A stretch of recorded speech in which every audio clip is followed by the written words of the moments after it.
మధు, నాకు ఆకలిగా లేదు వదినా. ప్లీజ్ మీరెళ్ళి తినండి.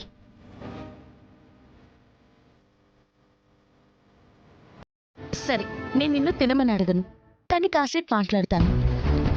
ఆ తర్వాత కూడా నువ్వు తినను అంటే బలవంతం పెట్టకుండా వెళ్ళిపోతాను.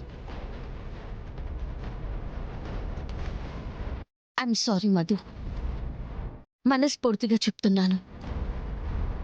నేను పెట్టిన కేసుతో మా అమ్మకి న్యాయం జరుగుతుందనుకున్నాను, కానీ అదే ఇంట్లో ఉంటున్న నీకు అన్యాయం జరుగుతుందని ఆలోచించలేకపోయాను. నీకు మా మీద కోపం ఉండొచ్చు, కోపానికి న్యాయం ఉంది మధు, కానీ ఆ కోపం అన్నం మీద చూపించకు. నాకు మీ మీద కోపం ఉండడం ఏంటన్నయ్య? అసలు నాకు మీ మీద ఎప్పటికీ కోపం ఉండదు.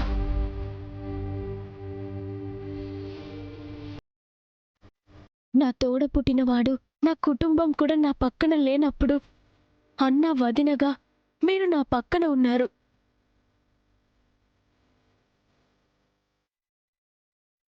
మీరు నాకు సారీ చెప్పకండి వదినా, ప్లీజ్. ఎందుకంటే మీరు నాకు చెడు జరగాలని ఈ పని చేయలేదు.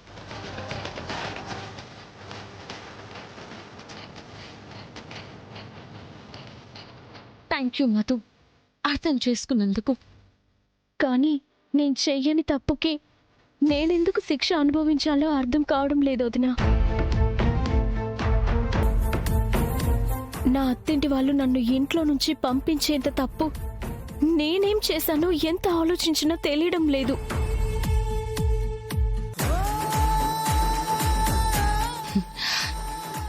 ఇరవై ఏళ్ల ముందు మీనంతో చేతులు కలిపి మీ మావయ్య తప్పు చేస్తే ఆయన్ని కాపాడుకోవడానికి ఇవాళ నిన్నింట్లో నుంచి పంపించి వాళ్ళింకో తప్పు చేశారు. నన్ను నమ్ము మధు, వాళ్ళతో మాట్లాడో పోట్లాడో నిన్ను నీ ఇంటికి చేర్చే బాధ్యత మాత్రం నాది. నాకు తెలియకుండా నా వల్ల జరిగిన తప్పుని సరిదిద్దుకునే బాధ్యత నాది.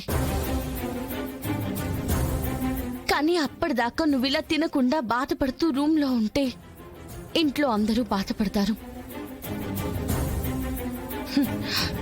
ఈ కుటుంబానికి కష్టం వస్తేనే తట్టుకోలేని మేము